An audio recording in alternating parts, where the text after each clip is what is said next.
Bye! You know that kid at kindergarten who like has all the fun and it's like time to clean up and they're like, nope, I've got to go, bye, I'm going to get out of the sand pit, no, I'll clean up. Classic.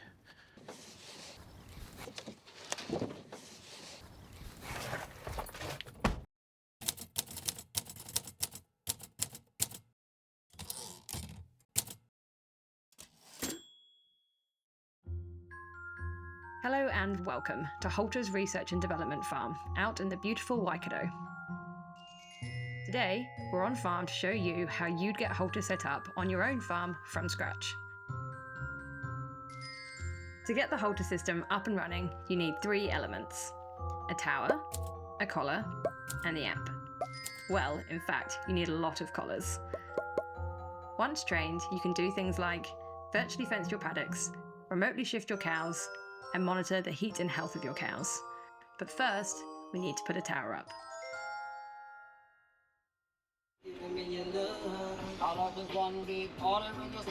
Nothing quite like the 90s to really keep things moving on the day.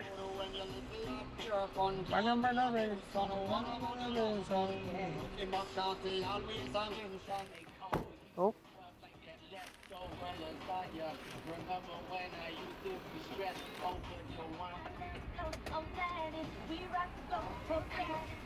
Is that how you do air traffic control? Yeah. Yeah? Alright, let's get a post. Oh. This way? Wait. Wait for what? Wait. 1, 2, 3. Good.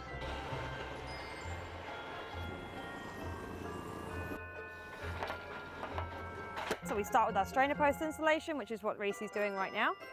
So we've got our strainer post, we've got our grounding strap in these boxes, we've got everything we need to do the installation. So, I hear you ask, how do collars and towers communicate? When a farmer inputs an action into the app, this flows through pretty much instantly to the collars via the towers. There are heaps of actions Halter farmers use every day within the app. Usually there can be up to 3 million data points a day moving between the app and the collar via the towers. Oh, g'day, big dog. How are you there? Not crooked, it's like crooked-ish. It's Not fine. that crooked. Yeah. Nah, there's got adjustment in the brackets. It's what it's designed for. We're good. We're fine. He's not impressed. It is plumb. I reckon it's plumb enough. If he snaps my post. Uh-oh. Oh.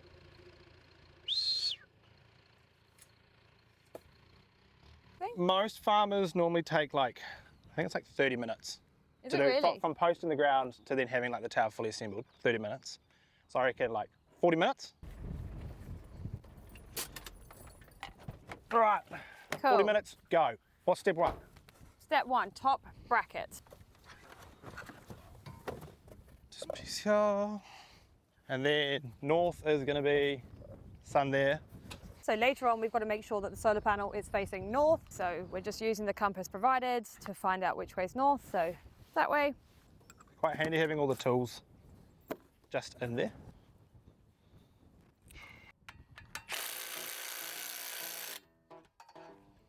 To be honest, it's designed for one person. So like, it's 2 people is often easier and faster, but it's designed to be one person doing it. Yeah. One thing to make sure you do, That charge your there drill. is why you charge your Charge your battery drill. before you come out here. Adjust the bottom worm drive to level the tower side to side. There's a little bubble just here, which ironically, look at that, without even adjusting. Bloody perfect. If you ignore the top one, but it's quite good too because like posts are always going to go in a little bit funny. Okay, So yeah. this is designed so that you can then, I don't know, if you're me and not that great on a post rammer, you can do the adjustment to it. Oh, it's absolutely fine after a wee knock with the tractor. So if I pull it in, the bubble moves, I see, yeah. and then as we push back out, Okay, so you want it to be level there too. happy there? So remove the bolt from the crossbar, attach crossbar onto XX stand. Go. The L200 is just in her element of a ute. He's a pro. Lovely. Right, join upper mast sections together, use the tower box to support the mast. Do not hit mast with hammer. And then just carefully threading through the cables. is the key part to it. Cool. It's like Christmas, ain't it? It is like Unboxing heaps of Christmas. stuff. Making me excited. Oh my God, I got a new bike. Lift solar panel onto Mars by lining upper and lower arms with solar brackets. So there's stickers on each side, so Yeah. upper, I got the lower. and then there's lower on the other one. Oh yeah, it's feeling better. If I can do it, anyone can do it. Attach the wing to the hangers and fasten the bolts. Open the ratchet on the winch. Oh, you're good, you're good. Pull the winch cable out and attach the solar bracket on the tower mast. Yeah. Circle of life. Why is she going off to the side? That's right. Oh gosh, Good, ain't it? Yeah.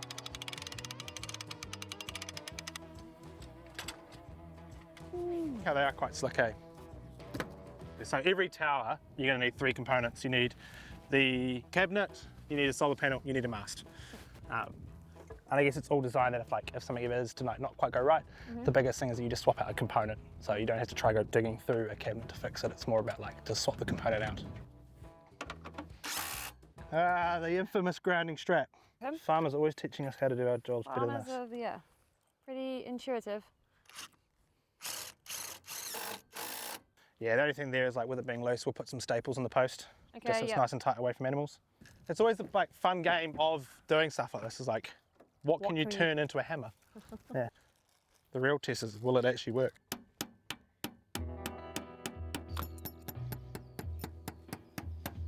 I reckon I was actually better than him at that. Did you just do it then?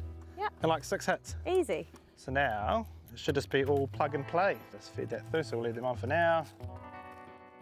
Solar. Turn the tower on using switch. Do you want to do it? You can do it. Flick the switch. Like an evil movie. Oh! Put the top cover back on the top case. Tighten the thumb screws to secure the top cover to the case. Quick! Yep. It's not going anywhere, that. Yeah, good to go. I like it. But it is pretty straightforward, isn't it? Yeah, 100%. It needs to be, though. Yeah. It should just be really simple. Designed for one person to do. Yeah. I could easily have done that without you. I was doing the main hauling really anyway, so. Well, now we've got the tower up, we can get that validated, and then we can go down and put some collars on cows. Job done. Done? Thanks. Gosh, it's quite tall, isn't it? Yeah. Give me something. Give me some knuckles or anything. Give me anything. Yeah, good palm to the hand. I give up. I'm done. Out. Find someone else to do it. Let's go. I completely missed that. Bye. You know that kid at kindergarten who has all the fun and it's time to clean up and they're like, nope, I've got to go. Bye. I've got to get out of the sand pit. Nope. I'll clean up. Classic.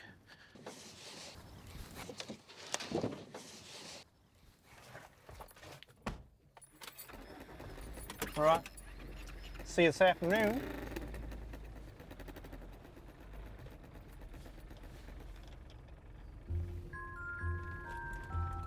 Okay, slightly longer than most, but we now have the tower up. Step 1, done.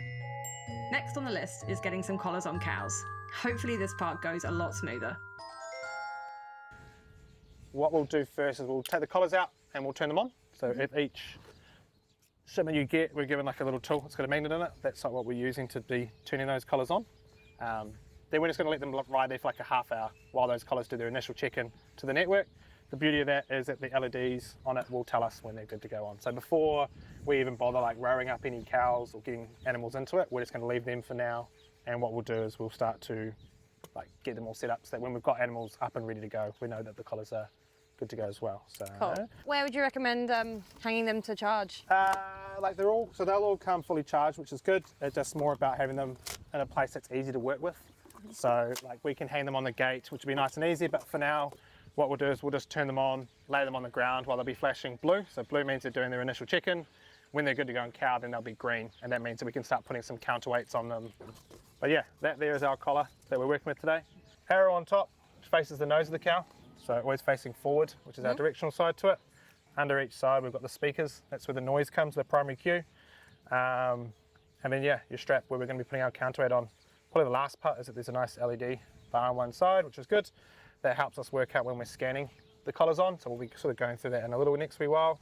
And then the solar panels on top. So like the biggest thing there is that like obviously we're not going to be changing out batteries within the collars. They should be always recharging themselves.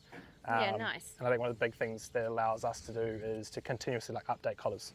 So if we're ever changing firmwares or if we're changing features within the product, or we want to change how we're guiding cattle, we're able to do that over the air. So there's no need to like bring them in, have them go through any sort of upgrade too. So Cool. actually, we might as well turn these ones on first and I can get the weights out. Yep, talk us through that. Yep, so that's been a mould that's designed for the collar, so right under this left-hand side. We'll just tuck it onto there, and then we'll watch the LED flash, which means that the collar's turned on. And the beauty of it is it's not like a turn on, turn off, it's just you could do this 5 times over if you wanted to, it doesn't make a difference. I think today we're going to be giving 10 cows some collars that have just come into the farm. So if you wanted to get out 10 collars, and we'll just lay them along the ground, I'll get some counterweights out. Perfect. Lovely. Craft knife still make me nervous, eh? Just a sharp little blade that you're like, I just don't trust it.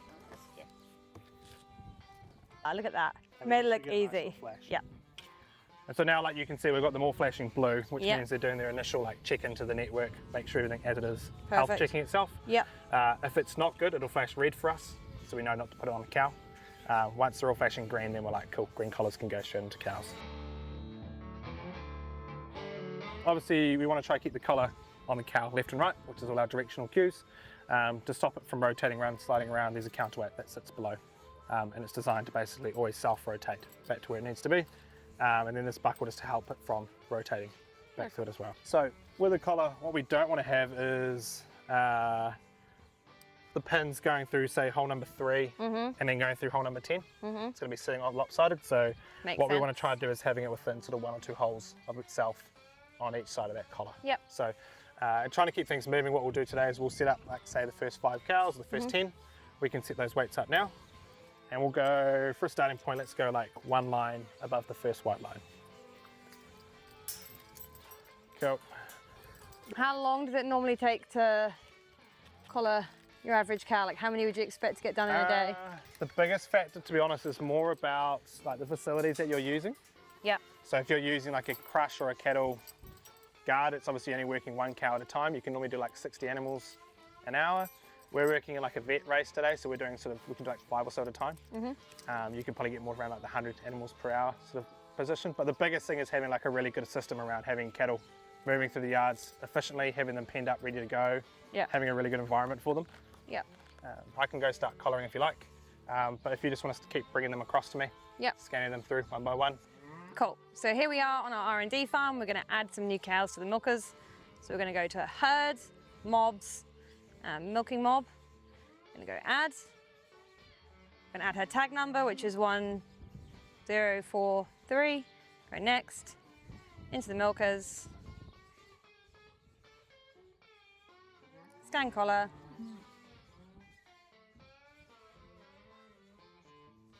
Collar successfully scanned. So as long as that arrow is facing the nose, that's all we really worry about, but there's different ways you can do it. You can drop it over top and grab through. Another way to do it is just being able to lasso as such. I probably prefer that way a little bit more, Alex. It's just like a nice little, I've got full control over here. And what we're looking for fitment, especially for like a dairy cow, is when her head's at neutral, just being able to comfortably slide like a hand underneath on top. But there's still plenty of movement within it, but it's not slipping. I can't lift my hand up nice and high. And then that collar can freely rotate. As she puts her head down to graze, it's going to loosen off. As she puts her head up to stretch, it's going to tighten up a little bit, but there's still plenty of room within that side as well. Beef cattle are a little bit different. Being like a big, beefy, round neck, we just go for like 3 fingers in the side of the neck there, which is a good sort of gesture. They've got a lot more loose skin under their chin than a dairy cow, I always say don't bother setting up 400 collars and then going, actually, we've got all the wrong size. Right, Do the first thing, and like if we're doing a full production line on a full farm, I could be collaring, you could be doing all the phone work. We might have someone else that's doing setting weights, and we can just call out to that person and say, actually, go 1 below the white or 1 above the white from now on. And that way we're just keeping everything moving along for the day. See you later. Cool. Done deal. Yeah, they can go. The towers are up, collared on. Now you've got these dots like walking down the race. And they're going to be exactly where we need them to be. So now effectively you've got everything you need to like start training. So the big thing now is like going back to the training plan, working out what we need to be doing for day 1, day 2, day 3. So are these dots live now? Yeah, so we can click on an animal and see what she's doing. So 71 is the cow that we just worked with. She'll be walking back to her paddock now. Cool. But obviously, yeah, the biggest thing now is like we can go back and check what the training plan, what we need to be doing, and go through there. Yeah, another job done. Right, that's everything up and running. As you can see, it's all pretty simple. All we need to do next is train some cows. How not to train cows. Oh, God.